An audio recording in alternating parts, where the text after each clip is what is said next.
To all of you, good morning again. आज हम applied mathematics का एक ऐसा चैप्टर कर रहे हैं जो काफ़ी अच्छे मार्क्स का आता है। मतलब मीन्स 10 से लेके 15 मार्क्स के बीच का चैप्टर आता है ये। और चैप्टर का नाम है फाइनेंशियल मैथमेटिक्स। इसमें कई सारी चीज़ें हैं, जैसे परपेचुइटी है, सिंकिंग फंड है, डेप्रिसिएशन है, बहुत सारी चीज़ इंक्लूड करके ये चैप्टर बनता है। तो सीधा स्टार्ट करते हैं बिना टाइम वेस्ट किए। चलिए, तो पहला जो कंसेप्ट है वो है परपेचुइटी। अब ये परपेचुइटी होती क्या है मैं समझाता हूँ आपको छोटे से एक सिंपल लैंग्वेज में। मान लीजिए आपने किसी से 5 लाख रुपए उधार लिए, मतलब आप पहुंच गए 5 लाख उधार लेने पहुंच गए किसी के पास। उसने कहा जी मैं आपको दे दूंगा, लेकिन आपको 20 महीने की इंस्टॉलमेंट देनी पड़ेगी। ठीक है। और मैंने कहा जी कितनी इंस्टॉलमेंट बैठेगी जी? उन्होंने कहा जी 10,000 महीने बैठेगी, मतलब ऐसी कहती 10,000 महीने बैठेगी। ठीक है। अब हालांकि 10,000 महीने बैठ के 2 लाख बैठेंगे। आप मैंने कहा जी 20,000 महीने 25,000 महीने बैठेगी या 30,000 महीने बैठेगी, राइट? तो उसमें मैं बोला जी, या आप बोले जी उससे कि भाई मेरे पास इतना पैसा मंथली नहीं होता है, मेरे पास बहुत कम छोटी सी रकम होती है, मैं आपको सिर्फ 5,000 महीने दे सकता हूँ। अब उन्होंने कहा जी 5 तो बहुत कम है, 5 में तो आपको लग जाएंगे लगभग 10 साल। तो आप ऐसा करो, जिन आप ऐसा करो, आप 3,000 दे दो बस, लेकिन दे दो इनफाइनाइट टाइम तक, मतलब जब तक आप जिंदा हो तब तक आप देते रहोगे, पर मंथ देते रहोगे देते रहोगे। तो जब कोई इंस्टॉलमेंट इनफाइनाइट टाइम तक चलती है तो उसे बोलते हैं परपीचुअल, राइट? अच्छा, अब मान लीजिए आपको जनवरी की इंस्टॉलमेंट देनी है, तो दो पॉसिबिलिटी है आपके पास। या तो आप दोगे 1 जनवरी को, और या दोगे आप 31 को। 31 जनवरी मीन्स आपने हर instalment end of the time दी, और जब आपने 1 जनवरी को दिया इट मीन्स आपने बिगिनिंग ऑफ द टाइम दिया। ठीक है। तो जब हम किसी इंस्टॉलमेंट को बिगिनिंग ऑफ द टाइम में देते हैं उसे बोलते हैं ड्यू। एक नाम दे दिया मैंने, ड्यू। और जब हम एंड ऑफ पीरियड देते हैं उसे बोलते हैं सिंपल एन्युटी। ये सब एन्युटी है। एन्युटी मतलब जब हम चीज को किस्तों में देते हैं उसे बोलते हैं एन्युटी। तो दोनों का अलग अलग फॉर्मूला है। अच्छा, पूरा चैप्टर जो है फॉर्मूला बेस्ड है, इसलिए बड़ा आसान चैप्टर है, बस फॉर्मूले आपको याद करने पड़ेंगे। तो पहला फॉर्मूला बता रहा हूं मैं आपको, P is equal to R upon I. अब ये पी आर आई क्या चीज है? पी माने है जो पैसा आपने 5 लाख रुपए लिया था इन प्रेजेंट वैल्यू, मतलब प्रेजेंट वैल्यू पी होता है। आर क्या होता है? जितनी आपको इंस्टॉलमेंट देनी है पर मंथ, जो भी देनी है। और जो आई होता है वो होता है आर अपॉन 100। आर होता है रेट ऑफ इंटरेस्ट। अब डिपेंड करता है वो मंथली है तो मंथली लेंगे हम, ईयरली है तो ईयरली लेंगे। बात समझ में आई? दूसरा फॉर्मूला है P is equal to R plus R upon I. ये है ड्यू वाला फॉर्मूला, जब हमने इंस्टॉलमेंट दी at the beginning of the period. यानी कि ये हो गया ड्यू वाला और ये हो गया सिंपल वाला। दो फॉर्मूले आपको याद करने हैं, पूरी परप्लेक्सिटी इससे हो जाएगी। ठीक है, नोट कर लो, मैं मिटा रहा हूं उसे। नोट कर लिया? बहुत बढ़िया। चलिए अब सीधे चलते हैं क्वेश्चन पे। इसे हटा देता हूं मैं। तो पहला क्वेश्चन हमने लिया, लिखा है find the present value of the perpetuity इतने payable at the end of each year if the money is worth ₹5% per annum. तो पहली बात तो हमसे पूछ कर रहा है, वो पूछ रहा है प्रेजेंट वैल्यू, यानी कि मुझसे पूछ रहा है वो पी की वैल्यू। अच्छा, 900 रुपए दिए, इस मीन्स आर की वैल्यू है 900 रुपए। अच्छा, एंड ऑफ द टाइम है, इट मीन्स ये सिंपल है। और जो आर है रेट ऑफ इंटरेस्ट, वो है 5% पर एनम। तो मैं पहले आई निकालूंगा, आई निकलेगा आर अपॉन 100 से। अच्छा, ईयरली है तो मैं आर मतलब जो 5% पर एनम है वो पर एनम ही लूंगा। तो मेरा आ जाएगा 5/100, यानी कि 1/20। ये मेरा आई आ गया। क्लियर? बस अब फॉर्मूला लगाना है, P is equal to R upon I. P की वैल्यू मुझे पता है कितनी है, निकालनी है मुझे यार पी की वैल्यू तो। और आर की वैल्यू है 900, और आई है मेरा आया था 1/20। तो ये मल्टीप्लाई हो जाएगा तो हो जाएगा 18,000 रुपये आ गया। ये मेरा आंसर आ गया। कितना आसान क्वेश्चन देखो, है ना? क्लियर हुआ बात? चलिए बहुत बढ़िया, आगे चलते हैं।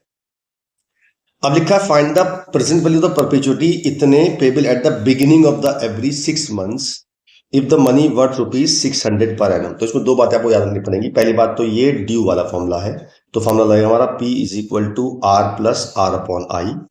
आर हमें गिवन है 300, लेकिन जो इसमें ये गिवन है वो 6 महीने में दे रहा है इंस्टॉलमेंट, करेक्ट? इसका मतलब जो हम आर लेंगे वो भी 6 मंथ्स का ही लेंगे। ये जो है 6%, ये है पर एनम। तो अगर आर हमारा 6% पर एनम है तो जो हम लेंगे आर पर 6 मंथ्स के लिए, फॉर 6 मंथ्स, वो लेंगे हम 3%, क्योंकि अगर 1 साल का 6% है तो 6 महीने का होगा 3%, तो आई निकाल लेंगे, आई आ जाएगा आर अपॉन 100, यानी कि 3/100, ये मेरा आर की वैल्यू आ गई। अब निकालनी है प्रेजेंट वैल्यू, तो आर हमारी 300 है, प्लस 300 अपॉन 3/100, तो ये 100 पहुंच जाएगा यहाँ पे, तो ये हो जाएगा 300 प्लस 300 इंटू 100 अपॉन 3, ये इससे कट गया 100 टाइम्स, तो ये आ गया 300 प्लस 10,000, तो ये आ गया 10,300 रुपए, आंसर आ गया मेरा, ये आ गई प्रेजेंट वैल्यू। मैंने इतने पैसे उधार लिए हैं, जब मैं उसे 300 रुपए पर 6 मंथ दूंगा और हमेशा के लिए दूंगा। क्लियर है बात? बहुत बढ़िया। चलते हैं अगले क्वेश्चन पे। अब लिखा है at what rate of interest will the present value of the perpetuity rupees इतने payable at the each quarter is rupees इतने। इसका मतलब क्या हुआ कि जो 24,000 है ये हमारी प्रेजेंट वैल्यू है, और ये 300 रुपए है ये हमारा आर है। मुझसे वो रेट ऑफ इंटरेस्ट यानी स्मॉल आर की वैल्यू पूछ रहा है, और मुझे दिया हुआ है eight the end of each quarter दिया हुआ है। करेक्ट? तो पहले हम, अच्छा एंड लिखा है, इसका मतलब ये सिंपल वाली है, ये हमेशा गिवन होगा आपको कि सिंपल वाली है या ड्यू वाली है। तो आपने P is equal to R upon I लगाया, इसमें मुझे P पता है 24,000, आर पता है 300, और आई मुझे निकालना है। फिलहाल मैं आई निकाल लेता हूं, तो मेरी आई की वैल्यू आएगी 24,000 अपॉन 300, ये कट गया इससे, तो मेरा आ गया 80। मैंने उल्टा कर दिया शायद, बिल्कुल उल्टा कर दिया, तो आई की वैल्यू आएगी 300 upon 24,000, sorry bad, my bad, तो ये कट गया इससे, तो ये आ गया मेरा 1/80, आई की वैल्यू आ गई 1/80। अच्छा, अब आई होता क्या है, मैंने बताया था आई होता है आर अपॉन 100, तो मैंने आर अपॉन 100 को रख दिया 1/80, इससे मैंने आर निकाल लिया, आर आ गया 10/8। अब ये जो आर आया है ये क्वार्टर का आया है, क्योंकि इसने इस क्वार्टर का है, पर मुझे तो पर एनम निकालना है ना, तो मैं क्या करूंगा 4 से मल्टीप्लाई कर दूंगा, तो मेरा आर आ जाएगा rate of interest per annum is equal to 10/8 into 4। बस इससे आंसर निकल जाएगा हमारा, ये 2 से कटा, ये 5 से कटा, तो मेरा 5% पर एनम आंसर आ गया। क्लियर है? बहुत बढ़िया, आगे चलते हैं। लिखा है what sum of money invested now could establish the scholarship of rupees इतने which to be awarded at the end of every year for ever with the money worth rupees. इस बार क्या पूछा है उससे, वो क्या कह रहा है कि मुझे स्कॉलरशिप देनी है हर साल, और वो हमेशा के लिए देनी है, तो मैं कितना पैसा आज लगा दूं। इट मीन्स वो पूछता है प्रेजेंट वैल्यू कितनी होगी, जबकि आर की वैल्यू होगी 5,000 और रेट ऑफ इंटरेस्ट है 8%, तो मुझे पी निकालना है। तो सिंपल, पी होता है आर अपॉन आई, आर है मेरा 5,000, और आई निकाल लेता हूं मैं, आई निकालूंगा मैं 8/100। ठीक है, बस यहां पुट कर दी मैंने 8/100 कर देते हैं, 5,000 इंटू 100/8, बस काट देते हैं इसे। तो पहले 4 से काटते हैं 25, और ये कटा 2, फिर 2 से काटते हैं 25,000, ये आ गया 2,500, 25 25 625 और 2 जीरो, तो मेरा आ गया 62500 रुपीज। मैं आज जमा करूं तो मैं हमेशा के लिए 5,000 रुपए स्कॉलरशिप दे सकता हूं। ठीक है, ऐसा आप भी कर सकते हो अगर चाहो तो, डोनेशन है। बहुत बढ़िया, चलिए आगे चलते हैं। अच्छा, अब सिंकिंग फंड क्या होता है, अब अगला अगला जो चैप्टर है, अगला जो कंसेप्ट है वो है सिंकिंग फंड। ये क्या होता है सिंकिंग फंड? एग्जांपल देता हूं मैं आपको। मान लीजिए आपने एक मशीन खरीदी आज, और मशीन की कीमत है 5 लाख रुपए, खरीदी। अब आपको क्या लगता है कि इस मशीन की जो लाइफ है वो अप्रोक्सीमेटली 10 साल है, 10 साल में वो मशीन खराब हो जाएगी। लेकिन जब वो मशीन खराब हो जाएगी तो उसकी स्क्रैप वैल्यू बिकेगी, मतलब स्क्रैप मतलब जो उसका लोहा बिकेगा, मान लेते हैं वो 50,000 रुपए का बिक जाएगा। ठीक है, अच्छा, अब अगर आपको 10 साल बाद नई मशीन खरीदनी हो तो आज के रेट से कितने पैसे आपको चाहिएंगे? सिंपल सी बात है, 5 लाख की मशीन है, 50 का स्क्रैप बिक गया, यानी कि आपको 4.5 लाख रुपए चाहिएंगे 10 साल बाद। तो आपने क्या किया, आपने इस 4.5 लाख को इकट्ठा करने के लिए आज से ही ईएमआई खोल दी बैंक में, मतलब आपने मंथली इंस्टॉलमेंट या ईयरली इंस्टॉलमेंट बैंक में डालने शुरू कर दिए, जिससे कि आपके पास 10 साल बाद 4.5 लाख रुपए इकट्ठे हो जाएं। ठीक है, इसे कहते हैं सिंकिंग फंड। जो आपने पैसा जमा किया, जो आप इंस्टॉलमेंट खोल रहे हो, उसे बोलते हैं सिंकिंग फंड, राइट। अब इसमें भी 2 तरह का होता है, या तो आप बिगिनिंग ऑफ द पीरियड देंगे तो वो ड्यू हो जाएगी, और अगर आप एंड में देंगे तो वो सिंपल मानी जाएगी। तो इसमें क्या होता है, जैसे आप जो इस बार क्या हो रहा है, इस बार आप पैसा दे रहे हो ईएमआई करके और बाद में इकट्ठा पैसा ले रहे हो, तो ये जो होता है, ये जो इकट्ठा पैसा ले रहे हो वो सब होता है अमाउंट, जितना अमाउंट लिया, और ये जो एक एक इंस्टॉलमेंट दे रहे हो वो सब होते हैं आर, जैसे पहले था, और आई होता है हमारा आर अपॉन 100। तो अगर सिंपल वाला है, तो फॉर्मूला होता है ए का फॉर्मूला होता है A is equal to R 1 plus I की power N minus 1 upon I. अब इसमें एन क्या है, आपने जितनी इंस्टॉलमेंट दी हैं उसे बोलते हैं एन। आई हो गया आर अपॉन 100, और हम आर लेंगे जिस हिसाब से हमने इंस्टॉलमेंट दी है, क्वार्टरली तो क्वार्टरली, ईयरली तो ईयरली, मंथली तो मंथली, ठीक है, और आर जितनी इंस्टॉलमेंट दी है, राइट। ये तो हो गया सिंपल वाला। और अगर ड्यू वाले की बात करें तो कुछ नहीं करना आपने, इसमें 1 प्लस आई से मल्टीप्लाई कर देना पूरे फॉर्मूले में, तो आपका ड्यू वाला आ जाएगा। क्लियर है, ये दो फॉर्मूले आपको याद करने हैं, एक ये सिंपल वाला सिंकिंग फंड और एक ये ड्यू वाला सिंकिंग फंड, जिसमें आपको अमाउंट मिलेगा बाद में। राइट है जी। चलिए डायरेक्ट क्वेश्चन स्टार्ट कर लेते हैं। लिखा है a person has set up a sinking fund so that he can accumulate rupees 10 lakh at in 10 years, यानी कि हमारा जो अमाउंट हो गया वो हो गया 10 लाख रुपए, और 10 ईयर्स यानी कि ईयर्स हो गए हमारे पास 10। For this children higher education, ठीक है, how much amount should be deposit every 6 months if the interest is rate इतने परसेंट कंपाउंडेड सेमी एनुअली। तो इसका मतलब जो हमारा रेट है वो पर एनम है, लेकिन कंपाउंडेड सेम एनुअली है, तो मैंने आर निकालूंगा सेम एनुअल का। ये हमारा पर एनम है तो 5/2 हो जाएगा सेमी एनुअली। अच्छा, अब 10 साल वो इंस्टॉलमेंट दे रहा है और हर 6 महीने में इंस्टॉलमेंट दे रहा है, इट मींस उसने कितनी इंस्टॉलमेंट दी, 20 इंस्टॉलमेंट, तो एन हो गया हमारा 20। ठीक है। अच्छा, ये कह रहा है वो जब हमें कुछ ना दिया हो, जैसे इसने दिया, इसने ना तो ड्यू का ऑप्शन दिया है, मतलब ना तो इसने ये कहा है कि हम स्टार्टिंग में दे रहे हैं, ना वो कर रहा है एंड में दे रहा है, तो हम हमेशा सिंपल मानते हैं।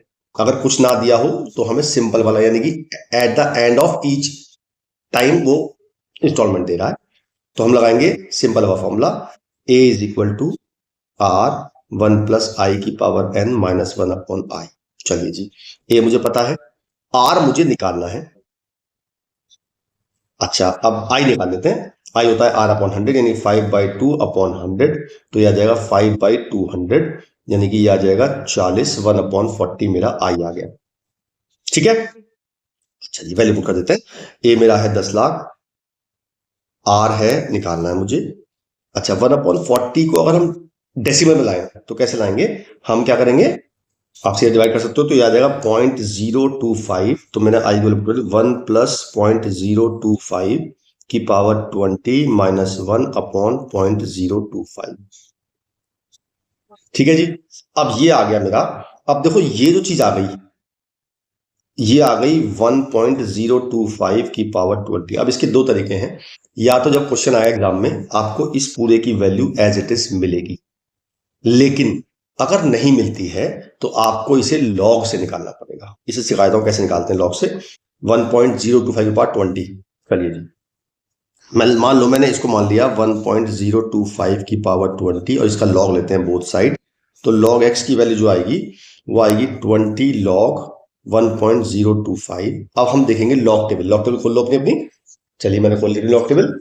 अब लॉग देखना है मुझे, जब इसका लॉग देखते हैं तो हम देखते हैं 10 का 2 पे और 5 का मीन डिफरेंस। देखो 10 का 2 पे दे रखा है 0086, और इसी के आगे चलेंगे 5 का मीन डिफरेंस। अब आप कहोगे ऊपर का देखूं नीचे का देखूं, अगर आपने जो 10 का 2 पे देखा है वो अगर ऊपर लिखा है तो ऊपर वाला देखना है, नीचे लिखा है तो नीचे वाला देखना है। फिलहाल जो 10.2 का देखा है 0.0086, तो वो ऊपर लिखा है, तो मैं 5 का मीन डिफरेंस ऊपर ही देखूंगा, तो 21 दे रखा है, तो 21 इसमें ऐड कर देंगे, यह आ जाएगा 7010, और सबसे पहले लगाते हैं डेसिमल।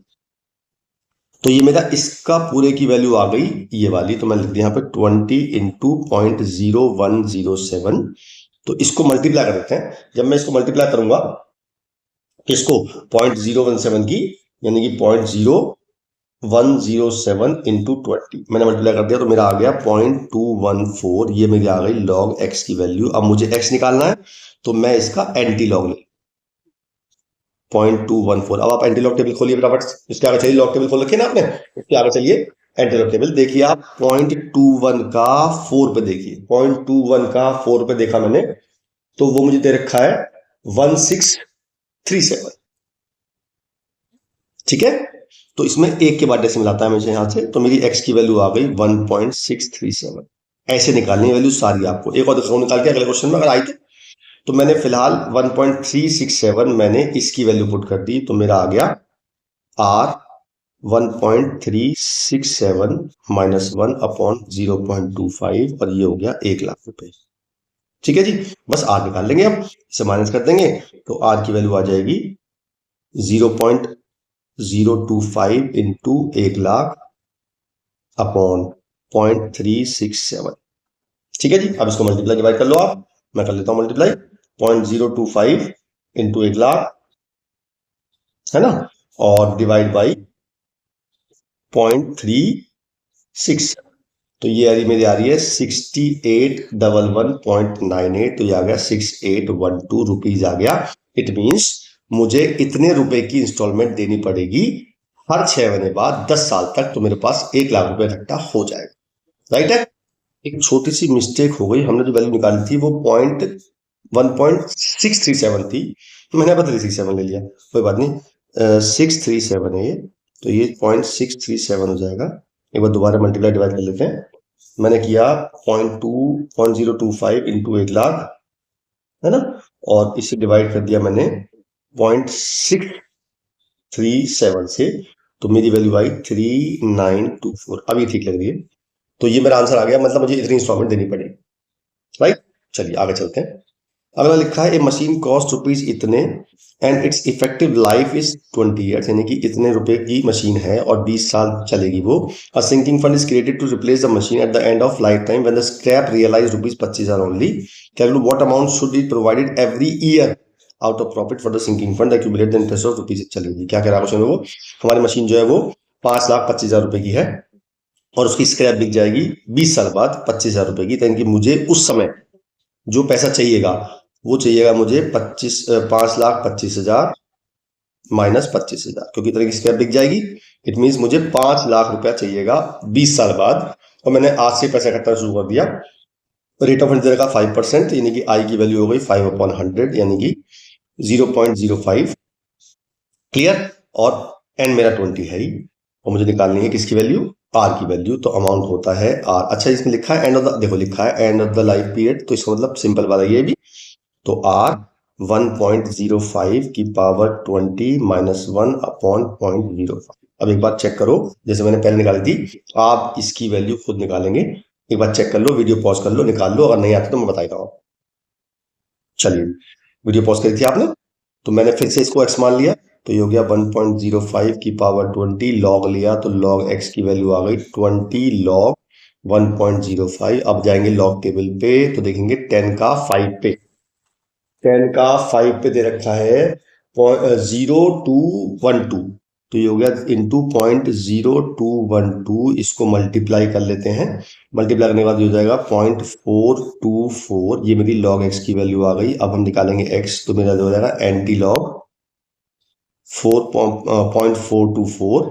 अब देखेंगे एंटी लॉग टेबल में 0.42 का 4 पे, 0.42 का 4 पे आ रहा है, 0.42 का 4 पे देखा मैंने 2655, तो 2.655 ये मेरी आ गई एक्स की वैल्यू। आपको भी ये आया था, चलो बहुत बढ़िया। तो मैंने अमाउंट मेरा 5,00,000 है ही, आर मुझे निकालना है, ये हो गया 2.655 माइनस 1/0.05।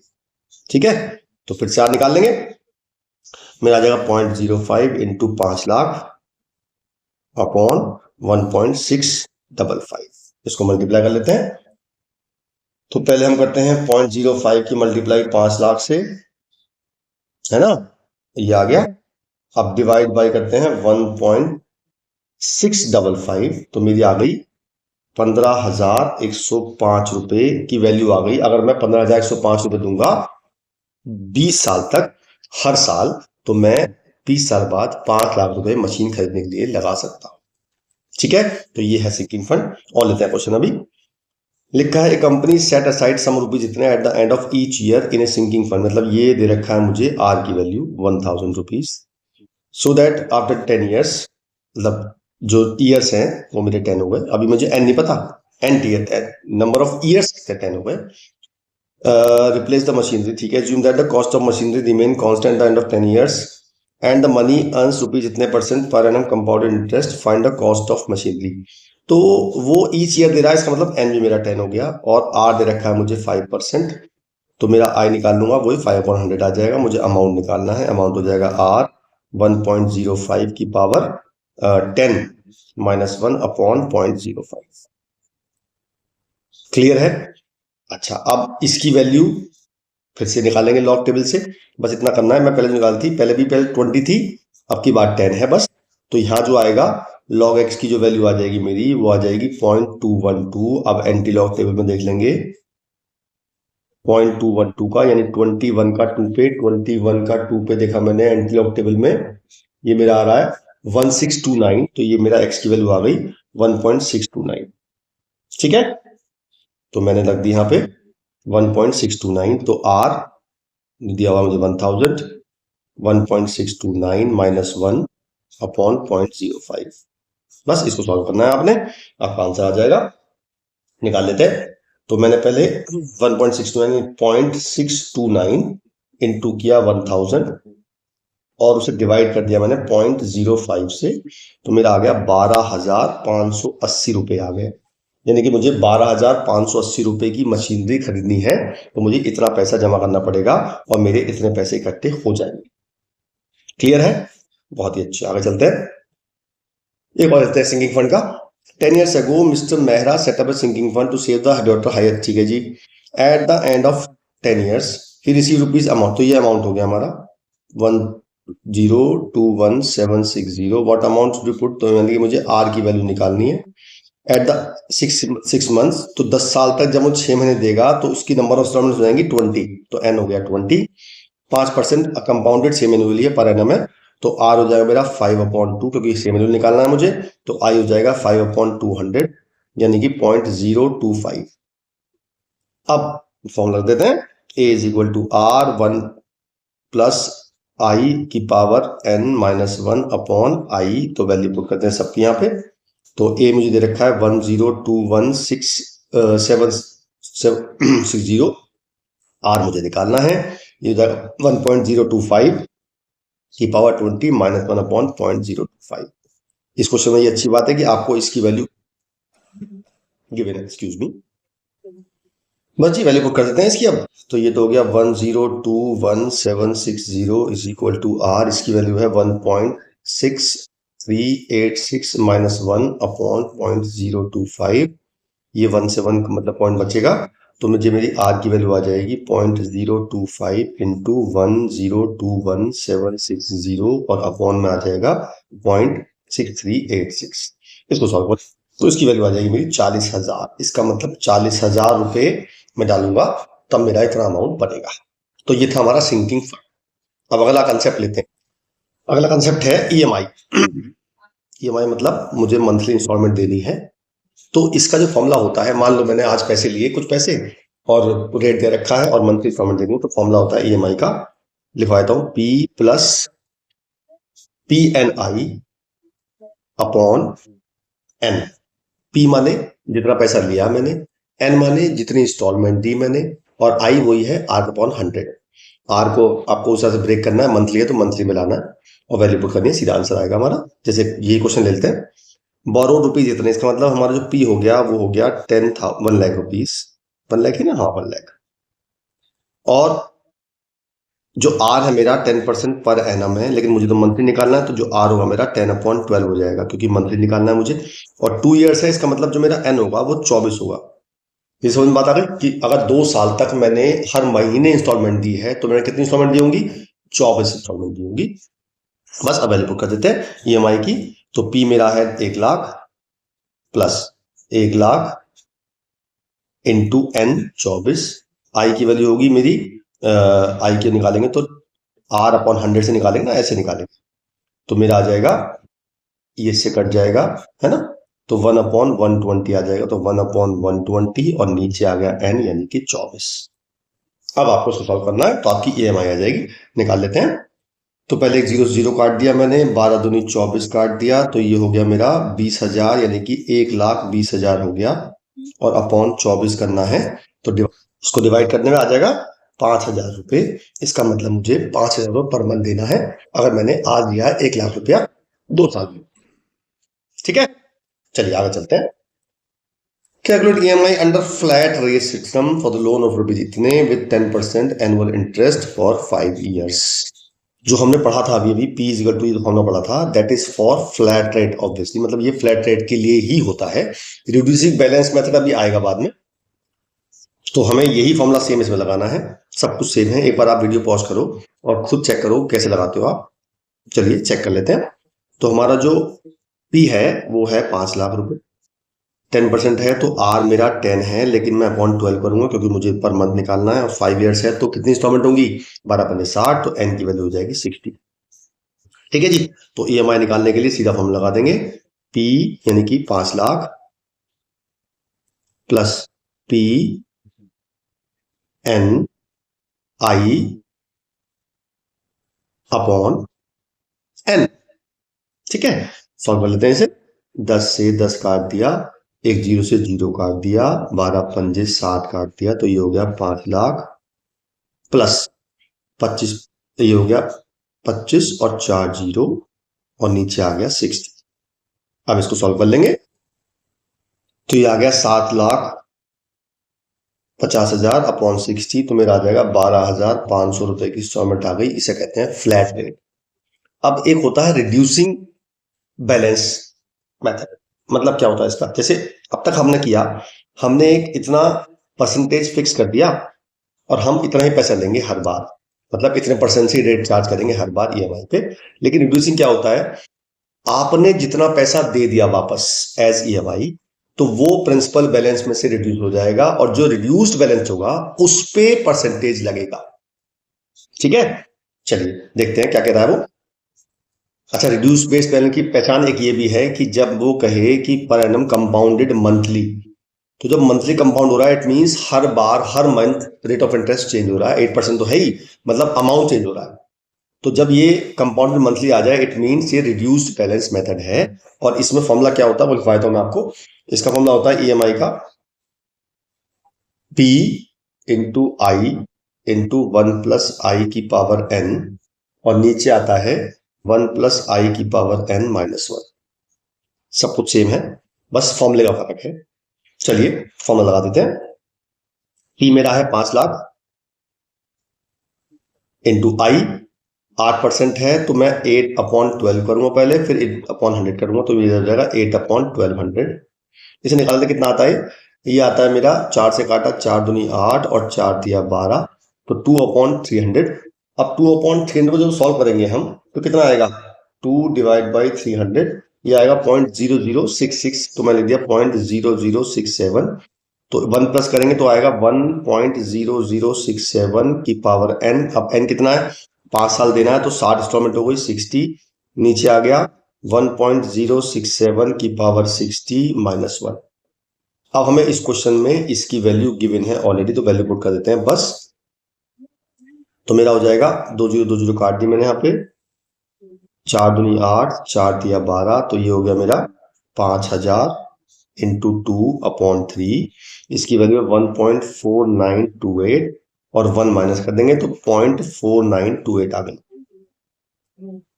ठीक है, अब आपको इसको सॉल्व करना है, कर लेते हैं सॉल्व। इस चीज को ले आते हैं यहाँ पे। तो हमने किया पहले 5,000 इंटू 2 इंटू 1.4928, डिवाइड कर रहे हैं 3 से पहले और फिर डिवाइड करेंगे हम 0.4928 से, तो मेरा आ जाएगा 10,097 रुपीज 0.4। इतने रुपीज का मुझे इंस्टॉलमेंट देनी पड़ेगी। बात समझ में आई? बहुत अच्छे, आगे चलते हैं। अगला है mister Bharti wishes to purchase a flat of rupees 60 lakh में, तो डाउन पेमेंट इतने, मतलब उसने 10 लाख रुपए हाथ क्या दे दी। डाउन पेमेंट मतलब होता है कि मेरे पास इतने पैसे अभी थे मैंने अभी दे दिए, and the balance is equally monthly installment 20 years, the bank charge इतने परसेंट पर कंपाउंडेड मंथली, वो मंथली इस बार भी, तो इसका मतलब रिड्यूसिंग बैलेंस मेथड है। EMI निकालनी है, वही सेम चीज है। 20 साल है तो अगर 20 साल है तो n तो मेरा हो गया 240, क्योंकि एक साल में 12 इंस्टॉलमेंट दे रहा है वो।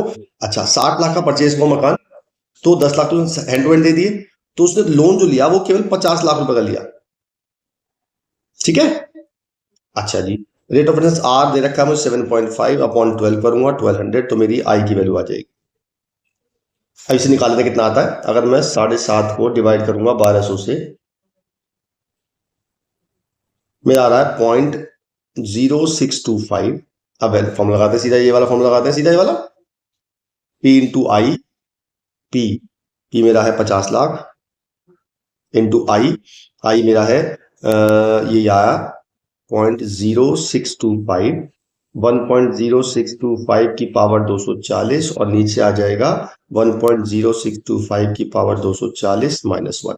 बस इसको सॉल्व करना है आपने और आपका आंसर आ जाएगा, है ना। निकाल लेते हैं, चलिए। हमें इसकी वैल्यू को फिर गिवन है और इसकी वैल्यू सीधा पुट कर देंगे 4.4608, तो सीधा पुट करते हैं वैल्यू। तो 50 लाख तो ये हो गया इंटू 0.0625, ये हो जाएगा मेरा 4.4608 और नीचे आ जाएगा, इसमें से 1 माइनस कर देंगे तो 3.4608, ठीक है जी। अब ये सॉल्व कर लेते हैं, बस हमारा आंसर आ जाएगा। इस पूरे सॉल्व में मेरा आ जाएगा 402797, यानी कि 4 लाख रुपए की लगभग इंस्टॉलमेंट देगा वो, तब उसका पैसा चुकेगा 20 साल में, ठीक है। ये था रिड्यूसिंग बैलेंस मेथड। और लेते हैं क्वेश्चन पे। अब ये होता है एमोटाइज। अब एमोटाइज क्या होता है पहले समझ लेते हैं। तो पहले समझ लेते हैं कि एमोर्टाइजेशन होता क्या है। मान लीजिए आपने एक बैंक से 1 लाख रुपए का लोन लिया, है ना, और आपको चुकाना है उसे इंस्टॉलमेंट में 12% पर एनम हमारा रेट ऑफ इंटरेस्ट है। अब होता यह है एमोर्टाइजेशन में कि हम हर महीने इंटरेस्ट देते हैं और जो इंटरेस्ट के अलावा जो इंस्टॉलमेंट दी हमने वो हमारे प्रिंसिपल में से माइनस हो जाती है। समझाता हूं मैं आपको। जैसे मान लो पहले जो लोन अमाउंट था वो 1 लाख रुपए था, 12% पर एनम है, इसका मतलब मंथली हो गया 1% हो गया ना। तो इसका मतलब इस पे जो 1% इंटरेस्ट लगेगा वो लगेगा 1000 रुपए, और मान लेते हैं हमारी जो इंस्टॉलमेंट है वो 9000 रुपए की है, तो 9000 रुपए की इंस्टॉलमेंट में हमारा 1000 तो इंटरेस्ट था, 8000 हमारा प्रिंसिपल था। तो अब जब हमने 9000 प्रिंसिपल दे दिया तो अब कितना प्रिंसिपल बचा, 1 लाख में 9000 माइनस कर दो, है ना, 91,000 का प्रिंसिपल बचा हमारे पास। अब जब मैं अगले महीने जो इंटरेस्ट दूंगा, मैं अमाउंट तो मतलब रेट ऑफ मतलब जो मेरी इंस्टॉलमेंट वो तो 9000 दूंगा, लेकिन मैं जो प्रिंसिपल पर इंटरेस्ट दूंगा वो दूंगा इस पे। तो अब जो रेट लगेगा वो लगेगा 9100, 910 रुपए इंटरेस्ट दूंगा मैं अगली इंस्टॉलमेंट पे। अच्छा, अब जब मैंने 9000 रुपए इंस्टॉलमेंट दी और 1000 रुपए इसमें इंटरेस्ट था, तो प्रिंसिपल कितना गया मेरा 8000 रुपए। तो मैंने यहाँ मिस्टेक करी, यहाँ 8000 9200 आया क्योंकि 8000 मैंने प्रिंसिपल में से दे दिया। अब जो कितना बचा 920 लगेगा, और 9000 मैंने दिए, अभी भी इंस्टॉलमेंट 9000 दिए मैंने। तो अगर मैंने इंटरेस्ट इतना दिया है तो मैंने प्रिंसिपल अमाउंट कितना दिया होगा, निकाल लेते हैं। 9000 में से माइनस करते हैं 920, है ना। तो ये आ रहा मेरा 8080 रुपए। अब मैं इस जो मेरा इतना पेमेंट बचा था इसमें से मैं ये वाला प्रिंसिपल अमाउंट माइनस कर दूंगा। तो मैंने माइनस कर दिया 9, तो इसमें से माइनस कर दिया मैंने 8080। तो अब जो अमाउंट बचा मेरा मतलब प्रिंसिपल बचा वो बचा इतना।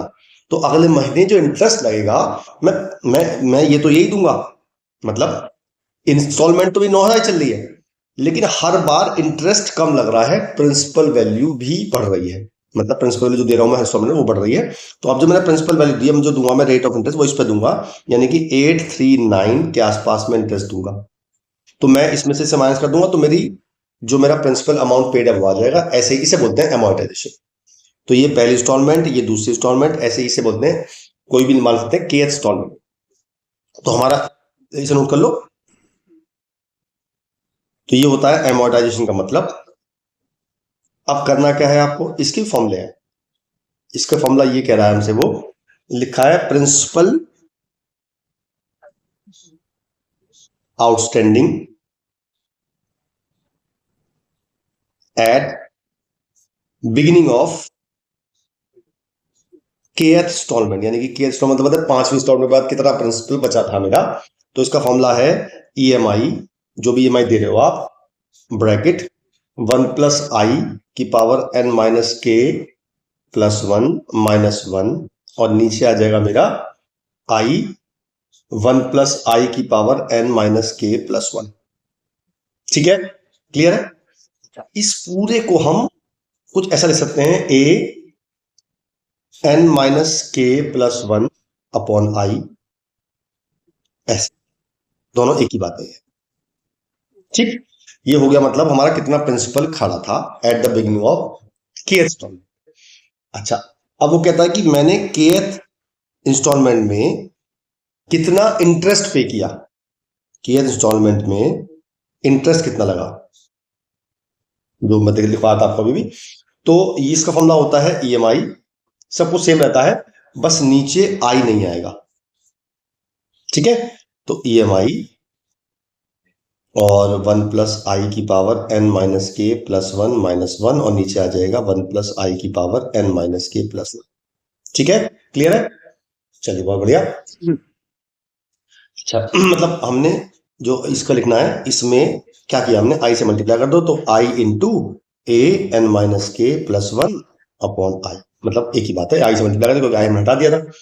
ठीक, तो ये दो फॉर्मूले हैं हमारे इंस्टॉलमेंट के इंस्टॉलमेंट में कितना इंटरेस्ट पे किया मैंने, और के इंस्टॉलमेंट से पहले कितना प्रिंसिपल ड्यू था। राइट, फिर मिटा रहा हूं मैं इसे, नोट कर लो। अब सीधा क्वेश्चन में चलते हैं।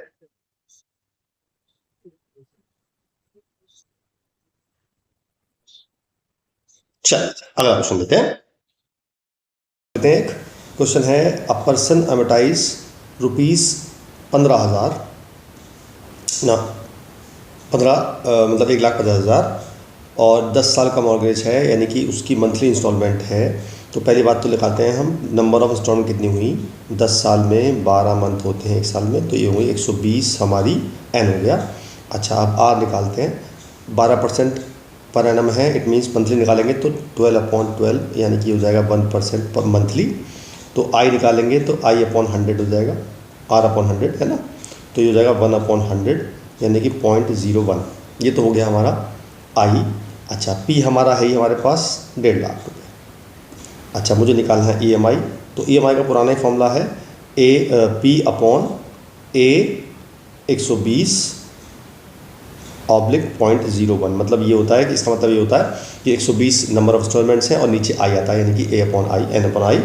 तो पी हमारा है 1.5 लाख और इसकी वैल्यू हमें गिवन है कितनी, 69.6891। राइट, तो हमारा सीधा इससे ईएमआई निकल आएगा। तो डिवाइड करके आ रहा है हमारा 2152.41, इतने रुपीस उसकी ईएमआई बन गई। राइट, अच्छा, अब फर्स्ट सेकंड पर टोटल इंटरेस्ट पेड, तो क्या है कि हमने टोटल कितना पेमेंट दिया भाई, हमने 120 इंस्टॉलमेंट दी और एक इंस्टॉलमेंट इतने रुपए की थी, तो टोटल इंस्टॉलमेंट में पैसे कितने जमा हुए, इसे मल्टीप्लाई कर देते हैं इससे इंटू 120, तो ये मेरा आता है 258 और 290। इतना पैसा उसने दिया और कितना इंटरेस्ट पे किया भाई, कितना पैसा दिया, इतना पैसा दिया, और उसने लिया कितना था, 1.5 लाख लिया था।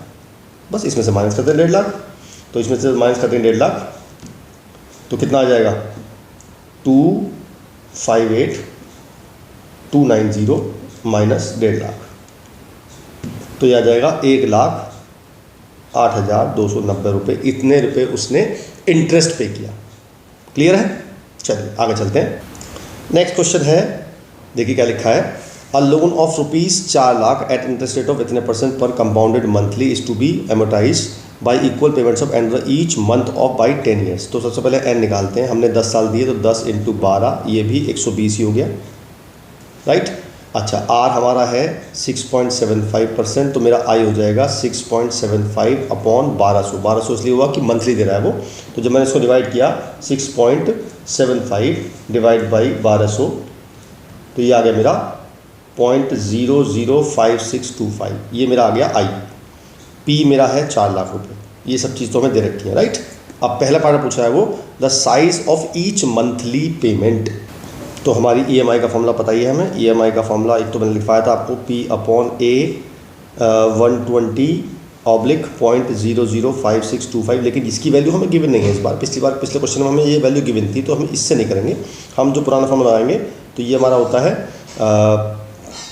P into I into 1 plus I की power n upon 1 plus I की पावर n माइनस 1। ठीक है, सारी वैल्यूज पुट कर देंगे। पी की वैल्यू है 4 लाख, आई की वैल्यू 0.005625, ये है 1.005625 की पावर कितनी 120 अपॉन 1.005625 की पावर 120 माइनस 1। अच्छा, इसकी वैल्यू हमें दे रखी है ये 1.96, तो वैल्यू पुट कर देते हैं। तो 4 लाख इंटू 0.005625 इंटू 1.9603 और माइनस करके आ जाएगा 0.9603। इसको सॉल्व कर लेंगे। अब ये हमारा सॉल्व करके आ गया है 4593, यानी कि इतने रुपए की EMI बन गई उसकी। क्लियर है? चलिए ये मैं मिटा रहा हूँ, आपसे नोट कर लो, फिर अगला पार्ट करना क्योंकि मैंने पेज नहीं छोड़ा। चलिए जी, ये तो हमारा हो गया पहला पार्ट। दूसरा पार्ट निकाल देते हैं। दूसरा पार्ट निकालना है वो find the principal outstanding at the beginning of 61 month, यानी कि हमें निकालना है प्रिंसिपल। मैंने फॉर्मूला बताया था, प्रिंसिपल एट kth इंस्टॉलमेंट, याद है आपको? तो ये फॉर्मूला था EMI इंटू 1 प्लस आई की power n minus K plus 1 minus 1 upon 1 plus I की power n minus K plus 1 minus 1 और नीचे i से मल्टीप्लाई है, माइनस 1 नहीं है, i मल्टीप्लाई है। ठीक है जी। तो n हमारा कितना है 120 और हमारा k कितना है 61 कह रहा है, 61 कह रहा है वो, तो हमें हमारा k जो हो गया वो 61 हो गया। तो मैंने EMI हमारी कितनी आई थी, जब बताओ कितनी आई थी? हमारी EMI आई थी 4593 और इसकी हो गया 1.005625 की पावर हो गई हमारी 120 माइनस 61, तो 120 माइनस 61 प्लस 1 माइनस 1 और नीचे आ गया सेम आई मतलब 0.005625 और इनटू आ गया 1.005625 की पावर 120 माइनस 61 प्लस 1। सॉल्व कर लेते हैं इसे। 4593 ये हो जाएगी, ये पावर हो जाएगी कितनी 60 हो जाएगी और इसकी वैल्यू मुझे गिवन है, ये रही, मैंने सीधी दी 1.4001 माइनस 1 अपॉन 0.005625 इंटू 1.4001। राइट, इस सबको सॉल्व कर लेंगे तो हमारा डायरेक्ट आंसर आ जाएगा। तो इसका आंसर हमारा आ गया 233336। इतने रुपए हमारे प्रिंसिपल बच गया जब हमने 61th इंस्टॉलमेंट दी। करेक्ट। चलिए बढ़िया, आगे चलते हैं। अब लिखा है इंटरेस्ट पेड। मैंने आपको याद है फॉर्मूला बताया था कि इस वाले में आई हटाना है, इट मीन्स इसमें मुझे आई से मल्टीप्लाई करना है। इट मीन्स हमारा जो इंटरेस्ट होगा वो हो जाएगा 233336 इंटू 0.005625। अब इसको मल्टीप्लाई कर लेंगे। इसको मल्टीप्लाई करके आ रहा है हमारा 233336 इंटू 0.005625। ये हमारा आ गया 1312 रुपीज़। इतना इंटरेस्ट पे किया जब हमने 61th पेमेंट करी। राइट, बहुत बढ़िया। अब आगे कह रहा है वो तो प्रिंसिपल कंटेन इन 61। अब उस 61 में कितना प्रिंसिपल था, कुछ नहीं करना आपने। हमने जो EMI पे की थी वो इतनी पे कर रहे हैं और हमने जो इंटरेस्ट पे किया 61th में वो इतना पे किया। तो प्रिंसिपल कितना पे किया, इसमें से इसको माइनस कर दो तो 4593 माइनस 1312, इससे हमारा आ जाएगा principal contained in kth payment, मतलब 61th payment. Right, now last one, total interest paid. ये तो सेम पहले तरह है, हमने टोटल कितनी पेमेंट करी 60 पेमेंट करी, वो 120 पेमेंट करी। तो 120 कितनी पेमेंट, इतनी करी मतलब है ना। तो हमने इतनी पेमेंट करी, 120 पेमेंट करी। तो हम क्या करेंगे, टोटल हमने कितना पेमेंट दिया, हमने टोटल पेमेंट दिया n इंटू EMI और माइनस कर दिया प्रिंसिपल, उससे आ जाएगा इंटरेस्ट टोटल पेड, यानी कि 120 इंटू 4593 माइनस प्रिंसिपल था मेरा 4 लाख रुपए। इसको माइनस कर देंगे तो हमारा आ जाएगा, निकाल दे कितना आता है, ये हमारा आ रहा है जी 120 इंटू 4593, ये आ गया इतना, माइनस कर दिया मैंने 4 लाख मैंने माइनस कर दिया, तो ये आ गया 1,51,160 रुपये। इतना हमने इंटरेस्ट टोटल पे किया टोटल EMI में। राइट, बहुत बढ़िया, आगे चलते हैं। चलिए जी अगला क्वेश्चन करते हैं। अगला है ए पर्सन ऑमिटाइज लोन इतने रुपीज़ और 8 ईयर था, मॉर्गेज एट इतने % पर कंपाउंडेड मंथली। तो ये तो बिल्कुल सेम क्वेश्चन है। लिखा है इक्वेटेड मंथली स्टॉक, पहले तो निकालना है EMI निकालना है। ठीक है जी, तो हमारे पास क्या क्या चीज़ है, पी है हमारे पास डेट पर कितना है 15 लाख है ना। अच्छा अब नंबर ऑफ इंस्टॉलमेंट कितनी है 8 साल की, 12 8 थे 96, नहीं 12 इंटू 8 96 हमारी नंबर ऑफ इंस्टॉलमेंट्स हो गई। और 12% पर एनम है, मंथली है, तो हमारा जो आई होगा वो होगा आर यानी 1%, 12% अपॉन 1200 यानी कि आ जाएगा 0.01। तीनों चीज़ आ गई मेरे पास। चलिए जी, तो हमारे पास फॉर्मूला सीधा था EMI का फॉर्मूला सीधा था, क्या था बता दो जरा। EMI का फॉर्मूला था P into I into 1 plus I की power n upon 1 plus I की पावर n माइनस 1, राइट, यही फॉर्मूला था ना। बस सारी वैल्यूज पुट कर दो। P हमारा है 15 लाख, I हमारा है 0.01, ये है 1.01 की पावर कितनी है 96, और नीचे आ जाएगा 1.01 की पावर 96 माइनस 1, और हमें इसकी वैल्यू गिवन है तो वैल्यू पुट कर देंगे तो मेरी नंबर मतलब EMI की वैल्यू आ जाएगी। पहला आंसर तो ये आ गया। अब लिखा है the principal outstanding at the beginning of 40th, ठीक है, तो सीधा फॉर्मूला लिखवाया था मैंने आपको, क्या फॉर्मूला था बताओ जरा। प्रिंसिपल था EMI इंटू 1 प्लस आई की power n minus K plus 1 minus 1 upon I into 1 plus I की power n minus K plus 1। Clear है, ठीक है जी। तो हमारी EMI तो हमारी इससे आ जाएगी, मान लीजिए जो भी आ गई वो आप यहाँ पुट कर देंगे। ये आ जाएगा मेरा EMI तो लिख देता हूँ ऐसे ही, और ये हो जाएगा 1 प्लस आई यानी 1.01 की power 96 minus 40 plus 1 minus 1 upon आई मेरा 0.01, और ये हो जाएगा 1.01 की पावर 96 माइनस 40 प्लस 1, ठीक है जी। ये कितना आ जाएगा मेरा, ये आ जाएगा 57। तो इसकी वैल्यू मुझे फिर गिवन है, मैं यहाँ वैल्यू पुट कर दूंगा, यहाँ वैल्यू पुट कर दूँगा, तो मेरी प्रिंसिपल आउटस्टैंडिंग आ जाएगा on 40th installment. Now interest paid in 40th installment, right. ये तो बताइए आपको इंटरेस्ट निकालना हो तो जो हमारा ये जो आया हमारा प्रिंसिपल आउटस्टैंडिंग आया उसमें आई से मल्टीप्लाई कर दोगे तो आपका ये आ जाएगा, क्योंकि इसमें आई नहीं आता, बाकी सब सेम रहता है, right. The principal contained in 40th, तो सिंपल सी बात है, जो हमने EMI आई हमारी उसमें जो हमने इंटरेस्ट पे किया वो हम माइनस कर देंगे, यानी कि जो इंटरेस्ट हमारा ये आएगा ये हम EMI में से माइनस कर देंगे तो हमारा इंटरेस्ट पेड आ जाएगा। अच्छा टोटल इंटरेस्ट वही सेम तरीका है, 96 को EMI से मल्टीप्लाई कर देंगे और माइनस कर देंगे 15 लाख रुपए, तो हमारा इंटरेस्ट टोटल पेड आ जाएगा। सेम क्वेश्चन था बिल्कुल, आपको ट्राई करिएगा, आंसर चेक करिएगा अपने। ऑलराइट, चलिए आगे चलते हैं।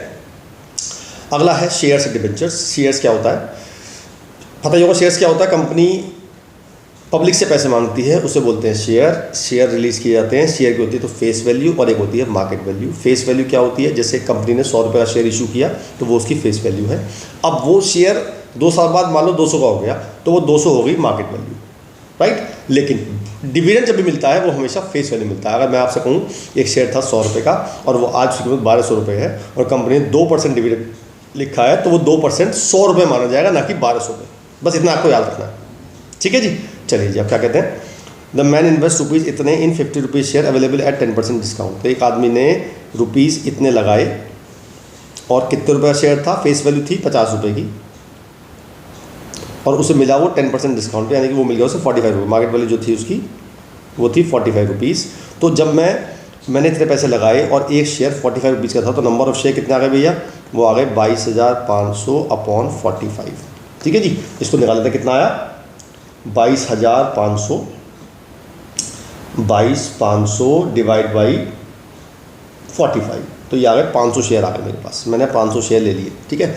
Is the dividend paid by the company 12%। अब 12% कंपनी ने डिविडेंड पे किया तो डिविडेंड मिलता है हमेशा फेस वैल्यू पे, तो जो डिविडेंड मिला एक उस पर वो मिला 12% ऑफ 10, मतलब 12% ऑफ 50 रुपये, क्योंकि फेस वैल्यू 50 रुपये थी तो 6 रुपये एक शेयर पे डिविडेंड मिला और 500 शेयर लिए थे तो टोटल डिविडेंड जो कितना हो गया हमारा, वो हो गया 500 इंटू 6 यानी कि 3,000 रुपये हमारे पास डिविडेंड आ गया। हमें निकालना calculate rate of return. Rate of return क्या होता है, जो हमने अर्निंग की अपॉन जो हमने इन्वेस्टमेंट किया वो हमारा आ जाएगा रेट ऑफ रिटर्न। क्लियर है, और बाद में इसमें 200 और करना है तो ये मेरा टोटल आंसर आ जाएगा। इसे काट लेंगे तो ये हो जाएगा 3,000 अपॉन 225, तो मेरा आ जाएगा 3,000 डिवाइड बाई 225, तो मेरा आ गया 13.33% रिटर्न आ गया मेरा इन इन्वेस्टमेंट से, राइट। चलिए आगे चलते हैं। लिखा है मिथुल इन्वेस्ट रुपीज़ इतने in a fund, at the end of the year the value of the fund is rupees इतने, what is the nominal rate of interest if the market price is same at the end of the each year. मतलब हर बार market value same थी, हमें निकाला nominal rate of interest निकालना है। हमारे पास हमने जो इन्वेस्ट किया था वो इतना इन्वेस्ट किया था और हमारी मार्केट वैल्यू कितनी हो गई, वो इतनी हो गई, तो हमें निकाला nominal rate of interest, nominal rate of interest, right. तो हमने पैसा कितना कमाया भाई, हमारा इतना ज़्यादा पैसा लगा था, अब वो इतना हो गया, तो हमारी जो अर्निंग हुई वो कितनी हुई, अर्निंग हुई 437,500 माइनस इतने। अच्छा, जो हम नॉमिनल निकालते हैं, देखो ध्यान देना, जब नॉमिनल रेट ऑफ इंटरेस्ट निकालेंगे तो जो हमारा एक्सपेंस हुआ हम उसे इग्नोर करते हैं, उसे बोलते हैं नॉमिनल, ठीक है। वैसे तो इसमें टैक्स भी लगा होगा, सब कुछ लगेगा, पर हम जब नॉमिनल निकालते हैं तो रेट मतलब टैक्स जो एक्सपेंस हुए वो हम इग्नोर करते हैं। तो ये हो गया हमारा कितना, ये हो गया हमारा 87500। तो जो हमारा नॉमिनल रेट ऑफ इंटरेस्ट हुआ, नॉमिनल रेट ऑफ इंटरेस्ट, ये हुआ हमारा जो प्रॉफिट हुआ अपॉन जितना हमने इन्वेस्ट किया था इनटू 100, ठीक है जी। तो ये हमारा आ जाएगा 0.25 इंटू 100, यानी कि 25% हमारा नॉमिनल रेट ऑफ इंटरेस्ट आया। क्लियर, चलिए आगे चलते हैं। A man invest some of money rupees इतने शेयर, बाइंग इतने परसेंट डिविडेंड, कोटेड एट इतने परसेंट प्रीमियम। इसका मतलब है 100 रुपये का शेयर था और उससे 15% डिविडेंड मिला और होम शेयर मिला वो 120 रुपये, यानी प्रीमियम था 120 रुपये, यानी 20%, तो 100 का 20% हुआ 20 रुपये। तो जो हमारा मार्केट वैल्यू थी शेयर की वो थी 120 रुपये, डिविडेंड था 15%, यानी 15% ऑफ 100, यानी कि टोटल 15 रुपये डिविडेंड पर शेयर मिला। If it's annual dividend is ₹540, calculate the rate of return of its investment. अब देखो, सो हमें जो टोटल डिविडेंड मिला वो 540 रुपये मिला, ठीक है, और हमें एक शेयर पे मिला 15 रुपये। तो अगर एक शेयर 15 रुपये है तो हमारा नंबर ऑफ शेयर कितने आ गए, नंबर ऑफ शेयर आ गए टोटल डिविडेंड अपॉन जितने पे एक डिविडेंड, एक पे डिविडेंड जितना मिला हमें, तो हमने डिवाइड कर दिया 540 डिवाइड बाई 15, ये हमारे 36 शेयर आ गए, यानी कि हमने 36 शेयर लिए थे। तो शेयर लिए कितने के थे हमने भाई, 120 का शेयर मिला था मुझे, तो हमारा जो हमारा इन्वेस्टमेंट किया था हमने वो मेरा कितना आ गया, वो आ गया 120 इंटू 36। तो ये मेरा आ गया 120 इंटू 36, ये आ गया मैंने इन्वेस्ट किए 4320, यानी 4320 रुपये इन्वेस्ट किए और मुझे डिविडेंड मिला इतना। तो मुझसे पूछ रहा रेट ऑफ रिटर्न पूछ रहा है वो, ये हो गया मेरा रेट ऑफ रिटर्न, यानी कि अर्निंग अपॉन इन्वेस्टमेंट, है ना, इंटू 100। सॉल्व कर लेंगे इसे, हमारा आंसर आ जाएगा, सॉल्व कर लेंगे तो आ जाएगा 12.5% का हमें रेट ऑफ रिटर्न मिला। क्लियर है, बहुत ही बढ़िया, आगे चलते हैं।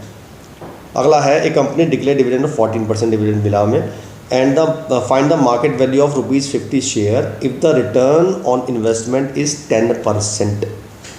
क्लियर है, तो हमारी जो मार्केट वैल्यू है, मतलब जो फेस वैल्यू है वो हमारी है, फेस वैल्यू वो हमारी है 50 रुपये।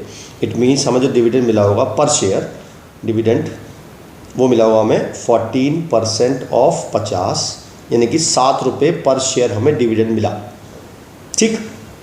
अच्छा जी, अब जो हमने शेयर खरीदे, अब मान लेते हैं कि हमने एक शेयर लिया, मान लो 1 शेयर लिया, क्योंकि परसेंटेज दी हुई इसलिए नंबर ऑफ शेयर नहीं गिने, हमने एक शेयर ले लिया।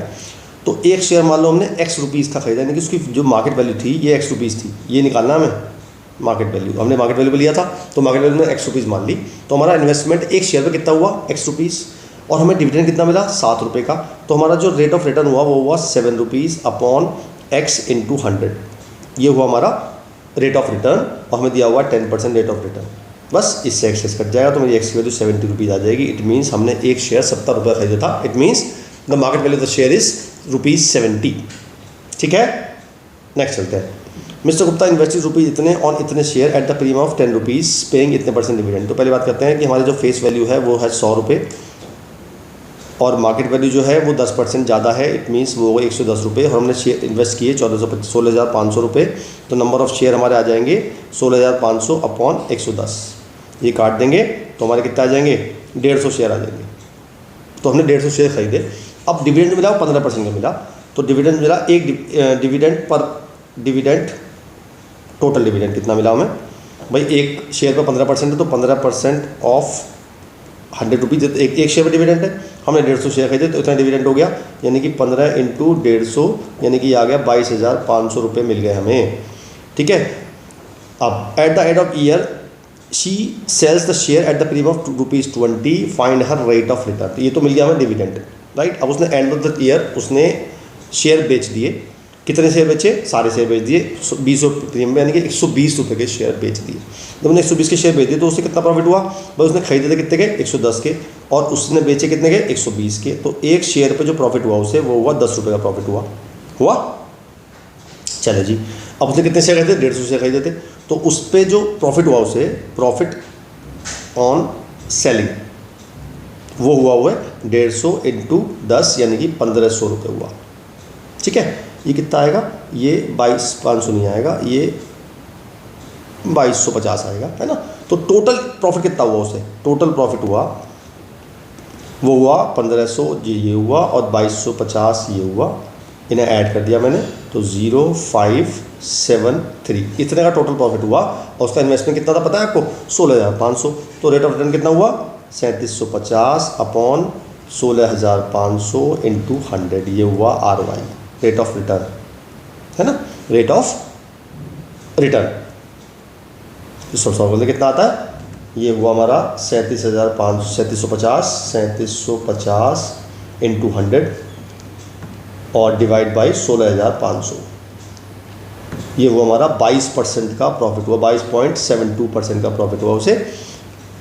अब प्रॉफिट दो, जब हम प्रॉफिट कई जगह होता है, यानी कि एक तो प्रॉफिट डिविडेंड से मिला मुझे, और एक प्रॉफिट मिला मुझे उस शेयर को एक्स्ट्रा रुपीज़ में बेचने पे। तो मैंने दोनों प्रॉफिट को ऐड कर दिया, टोटल प्रॉफिट ये आ गया। Rate of return total profit माना जाता है, तो टोटल प्रॉफिट हमारा ये हुआ, और हमारा इन्वेस्टमेंट इतना था, मल्टीप्लाई बाय 100, ये हमारा 22.72% रेट ऑफ रिटर्न आ गया, राइट। चलिए जी, अगला है find the effective rate of return which is equivalent to stated 8% compounded quarterly दे रखा है, राइट। तो हमारा इफेक्टिव रेट ऑफ इंटरेस्ट का फॉर्मूला क्या था? Per rupee effective rate of interest per rupee, ये होता है हमारा 1+R/100p की पावर n p -1। ठीक है, अब इसमें p कितना है भाई? क्वार्टरली है तो p हमारा 4 हो गया, हाफ ईयरली में 2 होता है। अच्छा, r हमें 8 दे रखा है, तो निकालेंगे 1+8/400 की पावर 4 -1, तो इसे काट लेंगे, 4 से काटते हैं 100, और ये हो गया 2, तो ये हो गया 1.02 की पावर 4 -1। इसकी वैल्यू मुझे गिवन है, तो मेरा आ गया 1.0824 -1, तो ये आ गया 0.0824, और मुझे निकालना है रेट, तो इसमें मैंने 100 से मल्टीप्लाई कर दिया, तो रेट आ गया, इफेक्टिव रेट आ गया 8.24%। ये मेरा आंसर आ गया, ये है इफेक्टिव रेट ऑफ इंटरेस्ट। ठीक है, अब इफेक्टिव क्या होता है समझा दूँ मैं आपको। मान लीजिए हमने पैसा लगाया और हमने ईयरली इंटरेस्ट लिया, है ना। अब अगर 100 रुपये हमने 1000 रुपये लगाए और हमारा 5% रेट ऑफ रिटर्न इंटरेस्ट है, तो हमें कितने मिलेंगे? 50 रुपये मिल जाएंगे एक साल में। लेकिन अगर हम इसी पैसे को इसी रेट ऑफ इंटरेस्ट पे क्वार्टरली या हाफ ईयरली या मंथली लगाएंगे, तो हमारा जो 50 रुपये हैं वो 50 नहीं, कुछ ज़्यादा होंगे। मान लेते हैं 51 रुपीज़ हो गए, तो जो हमारा इफेक्टिव रेट ऑफ इंटरेस्ट माना जाता है वो 51 से माना जाएगा, 51/10 × 100, तो 5.1 आ जाएगा। तो इसे कहते हैं इफेक्टिव रेट ऑफ इंटरेस्ट। ठीक है, चलिए आगे चलते हैं। अगला क्वेश्चन है, हमें डिक्लेयर्ड रेट निकालना, मतलब actual rate of return interest निकालना है, और सेमी एनुअली दिया, तो उसका इफेक्टिव जो बैठा वो 6% बैठा, और कंपाउंडेड सेमी एनुअली है, तो मुझे बेसिकली R निकालना है। P मुझे 2 गिवन है, फॉर्मूला वही लगाएंगे, 1+R/100p की power p -1 = effective rate of interest. ठीक है जी, तो R मुझे निकालना है, और p मेरा 2 है, तो 200 हो गया, पावर 2 -1 = 6/100, मुझे 6 दिया हुआ है। ठीक है जी, तो ये हो गया 0.06, 1 को इधर ले गए, तो 1+R/200 की पावर 2 = 1.06, तो मेरा आ गया 1+R/200 की पावर 2 उधर ले गए, तो 1.06 की पावर हाफ हो गई। इसकी वैल्यू मुझे गिवन है 1.0296, तो ये हो गया R/200 = आ गया 0.0296, तो R की वैल्यू आ गई 0.0296 × 200, करेक्ट। तो निकालते कितना आता है? ये आ गया मेरा 200 × 0.0296, ये मेरा आ गया 5.92%। इतना मुझे मिला था, लेकिन मैंने सेमी एनुअली दिया तो मेरा 6% इफेक्टिव आ गया। सेम क्वेश्चन, चलिए आगे चलते हैं। अगला है mister Renu has invest 2 investment options rupees इतने पर एनम कंपाउंडेड मंथली और rupees 8.5 compounded same annually, which option is better for mister Renu. तो हम दोनों का इफेक्टिव रेट ऑफ इंटरेस्ट निकालेंगे, जो इफेक्टिव रेट ऑफ इंटरेस्ट ज़्यादा आएगा वो मेरा आंसर और वो बेटर है। चलो पहला निकाल लेते हैं। हमारा जो पहला निकलेगा फर्स्ट वाला कंपाउंडेड मंथली है, इसका मतलब P हो गया हमारा 12 और R हमारा 8.4 है, तो ये हो जाएगा 1 + 8.4 अपॉन 1200 की पावर 12 माइनस 1। इसको डिवाइड कर देते हैं, 8.4 डिवाइड बाई 1200 ये आया 0.007, तो 1.007 की पावर 12 माइनस 1, इसकी वजह मुझे गिवन है, तो ये आ गया 1.0873 माइनस 1, तो ये आ गया 0.0873। ये मेरा इफेक्टिव रेट ऑफ इंटरेस्ट आ गया, इनटू 100 करेंगे तो आ गया 8.73% आ गया पहले केस में। और सेकंड केस लेते हैं, कंपाउंडेड सेम एनुअली है, इसका मतलब P हो गया मेरा 2 और R हमारा 8.5 है, तो फिर निकालेंगे 1.8.5 अपॉन 200 की पावर 2 माइनस 1, ये आ जाएगा मेरा 8.5 डिवाइड बाई 200, ये आ गया 0.0425, तो 1.0425 की पावर 2 माइनस 1, इसकी वैल्यू फिर मुझे गिवन है, तो ये आ गया 1.0868 माइनस 1, तो ये आ गया 0.0868 इंटू 100 करेंगे तो मेरा आ गया 8.68%। अब ये परसेंटेज इतनी आई, ये परसेंटेज इतनी आई, ये परसेंटेज ज़्यादा है, इट मीन्स हमारा रेट ऑफ इंटरेस्ट ये बेटर वाला ऑप्शन। क्लियर है? वाह, आगे चलते हैं। चलिए जी अगला क्वेश्चन करते हैं। अगला है मिस्टर वंदना इन्वेस्ट रुपीज़ इतने in A share of company and re invest the earning every year in buying a share of same company. At the end of 5 years the value of the share increased to इतने, ठीक है। Calculate the compound annual growth rate of the investment. हमें निकालना है compound annual growth rate, यानी CAGR, इसे बोलते हैं CAGR, compound annual growth rate, right. तो कैसे निकालते हैं देखते हैं। तो CAGR का डायरेक्ट फॉर्मूला होता है, वो होता है हमारा future value upon present value whole power 1/n minus 1, right.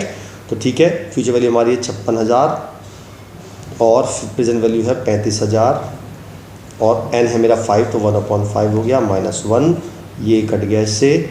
और कुछ कट रहा है तो और कुछ तो नहीं कट रहा, मेरे ख्याल से 7 से कट रहा है, 7 × 8 = 56, 7 × 5 = 35, तो ये आ गया 8/5 होल पावर 1/5 माइनस 1। अब 8/5 होल पावर के 5 कैसे निकालेंगे हम? देखो, या तो आपको वैल्यू गिवन होगी, अगर आपको वैल्यू गिवन नहीं है तो हमें लॉग का हेल्प लेनी पड़ेगी। तो पहले हम 8/5 कर लेते हैं, कितना होता है? ये होता है 1.6 की पावर 1/5 माइनस 1। तो मैंने क्या किया, इसको मैंने x मान लिया, अब बोथ साइड लॉग ले लिया, तो log x आ गया 1/5 log 1.6। तो 1.6 का लॉग देखेंगे, लॉग टेबल खोलिए आप, हम देखेंगे 16 का 0 पे, मैं देख रहा हूँ लॉग टेबल का 16 का 0 पे है 2041, तो ये हो गया 0.2041, इसे 5 से डिवाइड कर देंगे तो ये हो गया 0.2041 डिवाइड बाई 5, ये हो गया मेरा 0.04082। इसको राउंड ऑफ कर लेंगे तो मेरी log x की जो वैल्यू आ जाएगी वो आ जाएगी 0.0408। अब हम देखेंगे एंटी लॉग ऑफ 0.0408, तो देखेंगे हम 0.04 का 0 पे और 8 का main difference, antilog table आ जाएगी आप 0.04 का 0 पे तो आ रहा है 1096 और 8 का मेन डिफरेंस हमारा आ रहा है 2, वो इसमें ऐड कर देंगे तो 1098 आ गया। तो ये मेरा आ गया 1.098, ये वैल्यू आ गई किसकी? इसकी वैल्यू आ गई, तो ये आ गया 1.098 माइनस 1, तो ये आ गया 0.098 इंटू 100 कर देंगे तो मेरा आ जाएगा 9.8% का रिटर्न आ गया हमारा। क्लियर है? तो ये फॉर्मूला होता है हमारा CAGR का, future value upon present value whole power 1/n minus 1, right. चलिए आगे चलते हैं। अब लिखा है Bhandari invest rupees 10,000 in a portfolio with the return given below from April 1 2012 से मार्च 31 2013 तक पोर्टफोलियो ग्रू इतने रुपए, यानी 10 का 12 हो गया। उसके बाद 13 से 14 तक 12,500 हो गया, फिर 14 से 15 तक 13,800 हो गया, और on March 16 portfolio was ended बात 18,000 रुपये। Calculate the compound annual growth rate portfolio, हमें निकालना है वही CAGR निकालना है, राइट। तो जी हमें सेम फॉर्मूला लगाना है, CAGR निकालना है। दोबारा फॉर्मूला लगाएंगे CAGR future value upon present value whole power 1/n -1। तो फ्यूचर वैल्यू कितनी हमारी 18,000 और प्रेजेंट वैल्यू कितनी थी हमारी 10,000।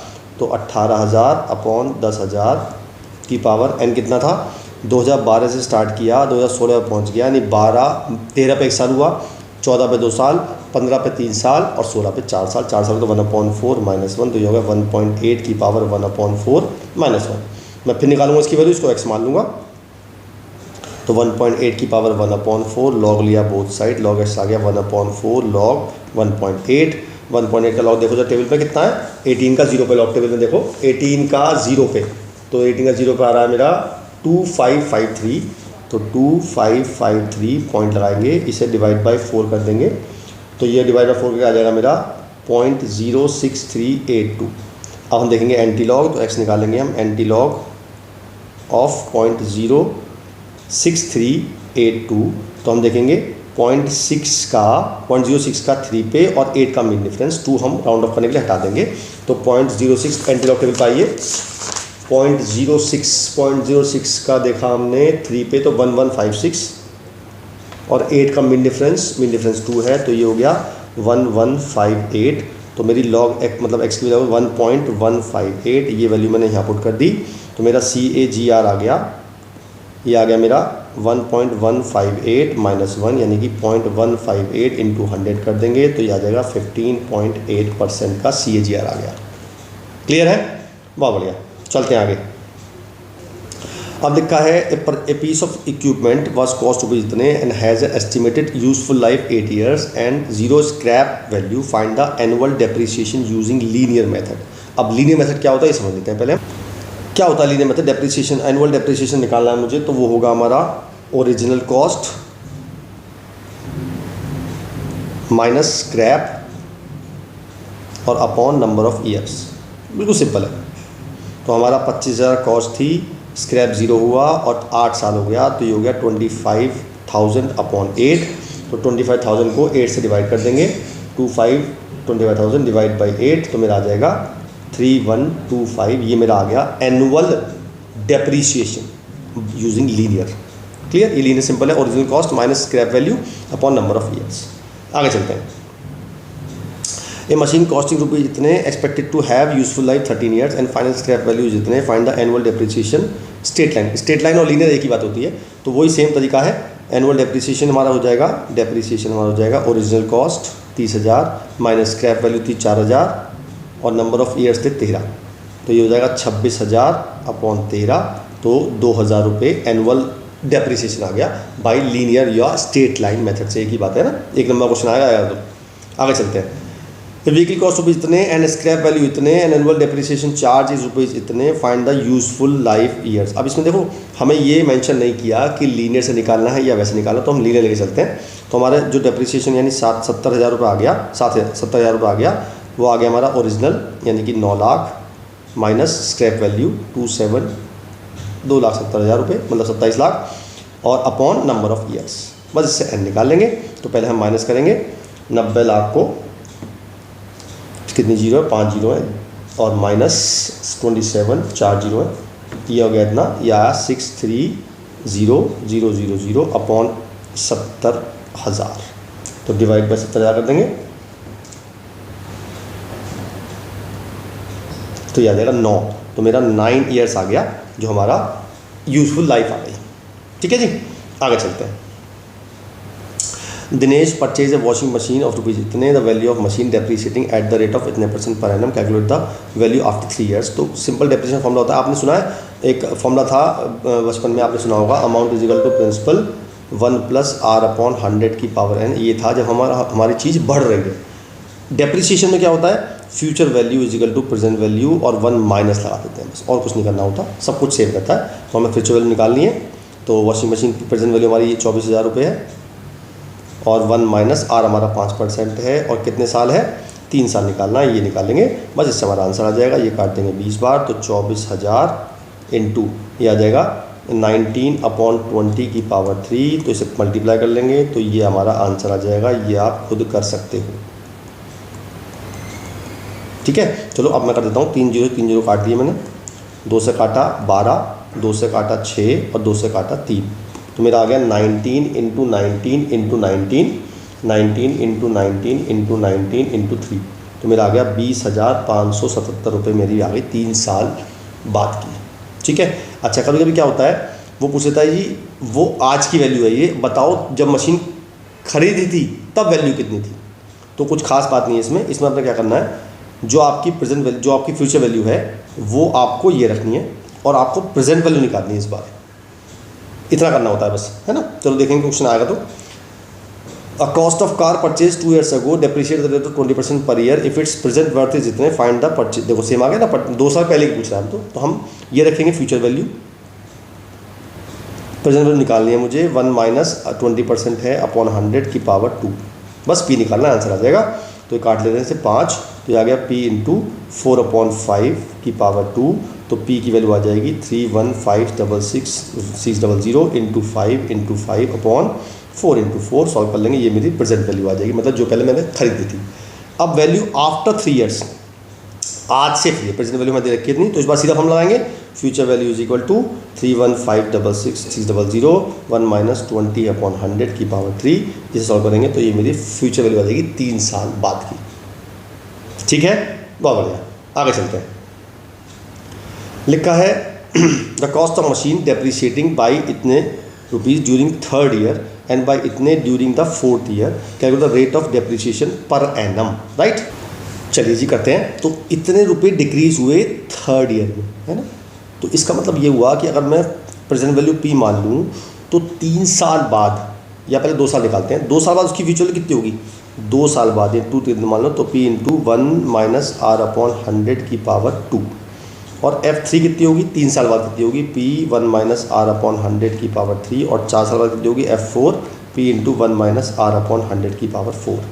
अब वो 3rd year में इतना घटा, इसका मतलब f3 में से जब f2 को माइनस करेंगे तो मेरा 3rd year का डेप्रिसिएशन आएगा, यानी f3 - f2 = 722 दिया हुआ है। तो पहली क्वेश्चन मिलेगी मेरी p 1 - r/100 की पावर 3 माइनस p 1 - r/100 की पावर 2 = 722। इसमें से p 1 - r/100 की पावर 2 कॉमन ले लेंगे तो बचेगा 1 - r/100 - 1 = 722, 1 से 1 कट जाएगा, तो मेरा आ जाएगा p 1 - r/100 की पावर 2, है ना। उल्टा कर रहे हैं वैसे हम, क्योंकि हमारी जो हमारी डेप्रिशिएट वैल्यू है तो हम इसमें से इसको माइनस करेंगे, सॉरी माय बैड, क्योंकि डेप्रिशिएट होती है वैल्यू कम हो रही है धीरे धीरे, यानी कि 3 साल बाद वैल्यू और कम हो जाएगी, यानी इसमें से इसको माइनस करेंगे तो प्लस आएगा, मतलब बेसिकली यहाँ जो आएगा वो आएगा 1 - r/100, तो याद आएगा प्लस के r/100 = 722। ये मेरी पहली क्वेश्चन तैयार हो गई, ठीक है जी। नाउ सेकेंड क्वेश्चन के लिए हम करेंगे f3 - f4, क्योंकि 14 साल का निकालना है मुझे, वो कितना दिया हुआ है मुझे 685, ठीक है। तो ये दे रखा है मैं इतना, तो हम फिर वही करेंगे, हम निकालेंगे p 1 - r/100 की पावर 3 माइनस p 1 - r/100 की पावर 4 = 685.9, फिर कॉमन ले लेंगे इसमें से 1 - r/100 की पावर 3, अंदर बचेगा फिर r/100 = 685.9। अब इस इक्वेशन को इससे डिवाइड कर देंगे, यानी कि दिस डिवाइड बाय दिस, तो जब डिवाइड करेंगे, इससे डिवाइड कर रहा हूँ मैं p 1 - r/100 की पावर 2 × r/100 = 722, तो ये कट गया, ये कट गया, 1 3 2 पावर कट गई, तो 1 - r/100 और इसे डिवाइड किया तो मेरा आ रहा है 0.95, तो ये आ गया 0.95, तो r/100 आ गया 1 - 0.95 यानी कि 0.05, तो r की वैल्यू आ गई 5%। तो मेरा पहला आंसर आ गया, हमारा रेट ऑफ डेप्रिसिएशन आ गया। ना original cost of the machine निकालनी है, राइट, यानी कि हमें p की वैल्यू निकालनी है ना। तो हमें जो p निकालना है हम इसमें पुट कर देंगे r की वैल्यू, तो हमारी p की वैल्यू आ जाएगी। कर देते हैं सीधा सीधा, तो p 1 - 5/100 की पावर 2 × 5/100 = 722। इससे आप p निकालोगे मेरे ख्याल से, भाई इसको सॉल्व कर लो, मल्टीप्लाई कर दो, आंसर आ जाएगा आपका, है ना। तीसरा है the scrap value of the machine if the estimated useful life 20 years। अब प्रिंसिपल वैल्यू आ गई मेरी, है ना। अब मुझे निकालना 20 साल बाद कितनी होगी, तो सिंपल 20 साल बाद की हमें वैल्यू निकालनी है, फ्यूचर वैल्यू।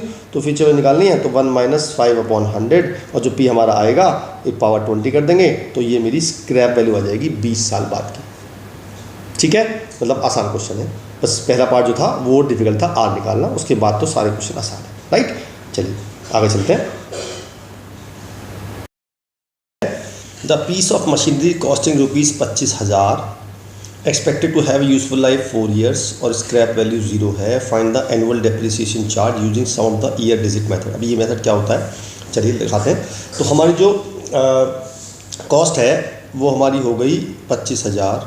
अब हम निकालेंगे ईयर ऑफ द डिजिट सम। वो कैसे निकालते हैं भाई, 4 साल है तो आपको 4 से लेके 1 तक सबको ऐड करना है। ठीक है, ये हो गया year of digit some, year of digit. ठीक है, ये हो गया 4 3 7 2 9 और 1 10। ठीक है, 10 हमारे टोटल डेप्रिसिएशन हो गया। अब निकालते कैसे, टेबल बनानी है आपको एक। तो पहले साल में हमारा जो डेप्रिसिएशन होगा कितना होगा, ये हम लेते हैं ईयर, पहले साल में लेते हैं ईयर। ईयर में पहला साल लिया जब हमने, तो हमारा डेप्रिसिएशन कितना हुआ, तो उल्टा चलते हैं हम, पहले हम फर्स्ट ईयर में 4 लेंगे। अच्छा जी, अब 4/10, 10 कैसे आया, इनका सम, और टोटल हमारा 25,000 ये था। तो जो पहले साल का डेप्रिसिएशन होगा उससे ये आ जाएगा, तो काट लेते हैं इसे। तो 25 चौका 100 यानी कि 10,000 डेप्रिसिएशन आ गया पहले साल का, राइट। नाउ सेकेंड ईयर का, सेकेंड ईयर में 3 लेंगे तो 3, और ये हो जाएगा 3/10 इंटू 25,000, तो ये आ गया 7,500। ठीक है जी, क्लियर। थर्ड ईयर का लेंगे तो ये लेंगे 2, तो 2/10 इंटू 25,000, तो ये आ गया 5,000। और चौथे साल में लेंगे 1/10 इंटू 25,000, तो ये आ गया मेरा 2,500। अच्छा, अब यहाँ निकालना होता है हमें, ये तो हो गया डेप्रिसिएशन और ये हो गया एक्यूमुलेटेड डेप्रिसिएशन, मतलब टोटल डेप्रिसिएशन कितना हुआ। तो पहले साल में 10,000 हुआ, अब सेकेंड ईयर में 7.5 हुआ, और पहले साल में 10,000 हो चुका, तो हो गया 17,500। उसके बाद अगले साल में 5,000 हुआ, तो ये कितना हो गया, 17,500 22,500। और थर्ड ईयर में हो गया 25,000 का, तो 25,000, तो टोटल डेप्रिसिएशन 25,000 हो गया। 25 की मशीन थी, स्क्रैप वैल्यू 0 आ गई, तो इसे कहते हैं हम sum of the year digit method. ठीक है, समझ में आ गया। चलिए आगे चलते हैं। अब लिखा है ये तुम्हारा प्रोबेबिलिटी आ गया, तुम्हारा ये चैप्टर हमारा फिनिश हो गया, मतलब लास्ट क्वेश्चन था ये, बस अब ये चैप्टर खत्म हो गया आपका। फिर मिलता हूँ किसी और नए चैप्टर के साथ, तब तक के लिए टाटा।